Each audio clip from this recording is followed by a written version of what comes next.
विषम परिस्थितियों में उन्होंने अपने साथ साथ बच्चों की कुर्बानियां दी है हमारे लिए कि मेरा समाज सम्मान से जिए।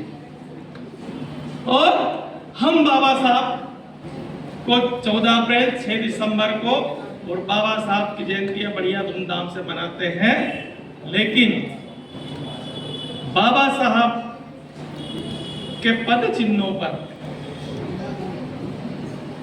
लोग कहते हैं कि शहीद भगत सिंह पैदा हो लेकिन पड़ोसी के घर मेरे घर नहीं।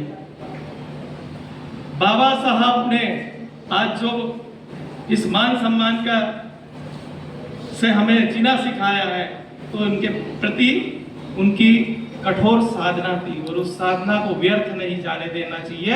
और बाबा साहब ने यह मंत्र तो दिया था कि शिक्षित बनो, संगठित रहो, संघर्ष करो।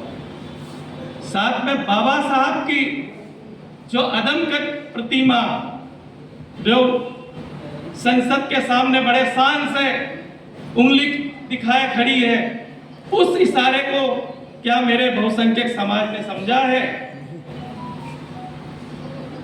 बाबा साहब हाथ में संविधान लिए संसद की ओर इशारा कर रहे हैं। वो इशारे को समझना है और उस इशारे को आप समझो, उसके लिए संगठित रहो और योग्य और लायक व्यक्तियों को लोकसभा विधानसभा में भेजिए। हमारे सांसद 131 है SC ST के। यदि अनुसूचित जाति जनजाति के विरोध में कोई नीति बनती है और यह सांसद लोग चाहे किसी भी राजनीतिक दल के हो, वो यदि उस बिल का विरोध करें तो किसी माई के लाल की ताकत नहीं है किसी सरकार की कि वो अनुसूचित जाति जनजाति के विरुद्ध में फैसला देंगे। और क्योंकि वो 131 सांसद जो बैठे हुए हैं, चुने गए हैं, वो अपने अपने राजनीतिक दलों के प्रति निष्ठावान और समर्पित होते हैं, अपनी समाज के प्रति नहीं।